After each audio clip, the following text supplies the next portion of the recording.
अस्सलामुअलैकुम वरहमतुल्लाहि वबरकातुहू। उम्मीद है आप तमाम बख़ैर व आफ़ियत होंगे। एक बहुत ही अहम बात आप हज़रात की खिदमत में पेश करने के लिए हाज़िर हुआ हूँ। दोस्तों, हम में से अक्सर लोग दवाखानों का चक्कर लगा चुके होंगे। ऐसा कोई नहीं होगा इल्ला माशाअल्लाह कि जिसने दवाखाने देखे ही ना हो।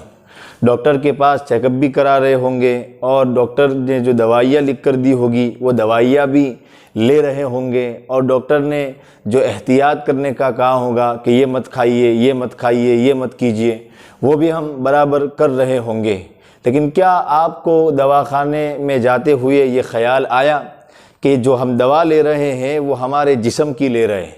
हमारा ये जिस्म है, हमारी ये जो बॉडी है वो बीमार होती है। इसको बुखार आता है, इसका टेम्परेचर हाई हो जाता है, कभी इसमें सूजन पैदा हो जाती है, कभी इसमें दर्द पैदा हो जाता है, और मुख्तलिफ़ तरह की बीमारियां ये हमारे जिस्म के साथ आए दिन लगी रहती हैं। और हमें उन बीमारियों की इतनी फ़िक्र होती है कि रात को नींद नहीं आती डॉक्टर के पास जब तक चेकअप न कराए जाएं। और अगर किसी ने ये कह दिया कि ये कैंसर की बीमारी है, तब तो वो इंसान जीते जी गोया यूँ समझिए कि मर जाता है। लेकिन आपको इस बात की तरफ भी ज़हन जाना चाहिए कि जिस तरीके से हमारा ये जिस्म है, उसी तरीके से हमारे बदन का एक बहुत इम्पोर्टेंट भाग, मोस्ट इम्पोर्टेंट भाग है रूह, जिसको आत्मा कहा जाता है। वो रूह भी बीमार होती है, वो रूह भी तंदुरुस्त होती है। जैसे हमारा ये जिस्म कभी तंदुरुस्त होता है, हमारी ये जिस्म कभी बीमार होता है, इसी तरीके से ये जो हमारी रूह है, ये रूह भी कभी बीमार होती है। जिस तरह हमारे जिस्म को कभी बुखार, कभी सर्दी, कभी गर्मी, कभी क्या, उसी तरीके से हमारी रूह को भी बीमारियां लगती है।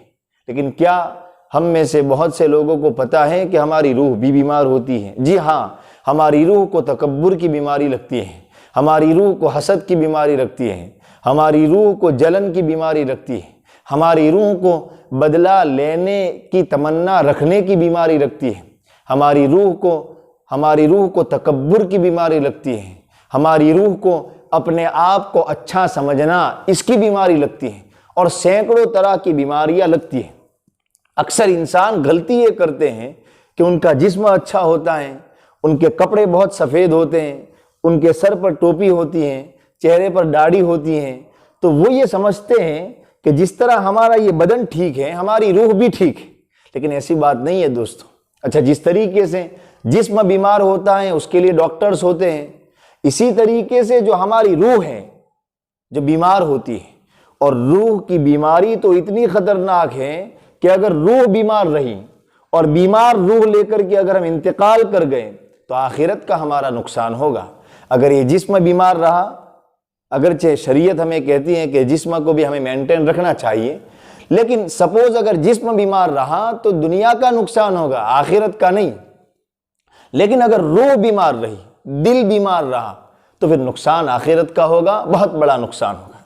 लेकिन आज के 99.99% इंसान अपनी रूह की बीमारी को लेकर के, डिजीज को लेकर के इतने अलर्ट नहीं है जितने वो जिस्म की बीमारी को लेकर के। हमें अपने दिल का भी चेकअप करना चाहिए और ये देखते रहना चाहिए कि मुझ में तकब्बुर तो नहीं है, मुझ में हसद तो नहीं है, मुझ में कीना तो नहीं है, मुझ में दुश्मनी तो नहीं है। अगरचे मैं 5 वक्त की नमाज पढ़ रहा हूँ, लेकिन क्या मुझ में ये बीमारियाँ तो नहीं है? और जिस तरीके से नमाज पढ़ना फ़र्ज है, हमारे अकाबिर ने लिखा है कि तकब्बुर से बचना भी फ़र्ज है। जिस तरह दूसरी चीज़ें अपने अंदर पैदा करना, रमज़ान के रोज़े फ़र्ज हैं, इसी तरह अपने अंदर तवाज़ु पैदा करना, आजिज़ी पैदा करना, ये भी फ़र्ज है।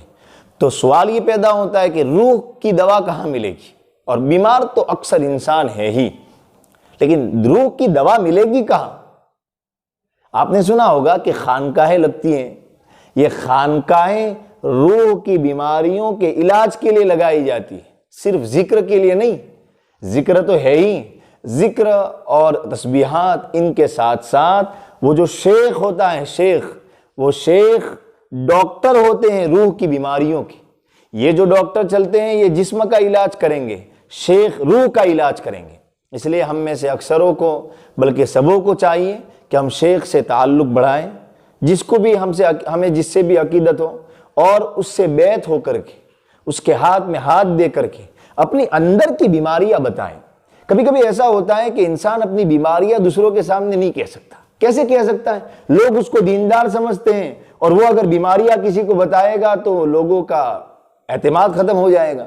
लेकिन शेख को कहना चाहिए, हमारी बीमारियां जब शेख के सामने आती हैं तो शेख के सामने आने से हमारी इज्जत घटती नहीं है, कम नहीं होती है, बल्कि शेख की नजरों में हमारी इज्जत बढ़ती है और शेख हमारे लिए तड़पते हैं, वो दुआएं करते हैं।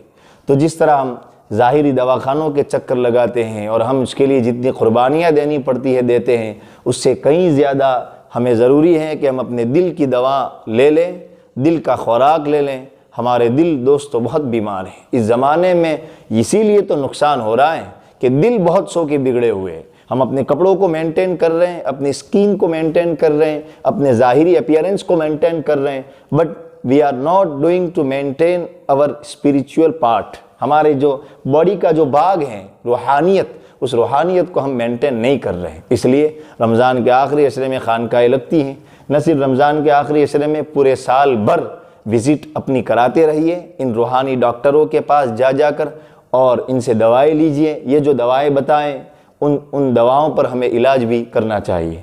एक और अहम बात कि अगले 10 दिनों तक शायद आपको हमारी यूट्यूब चैनल पर वीडियोस देखने न मिले, वो मशगूली की वजह से, मेरी भी मशगूली है।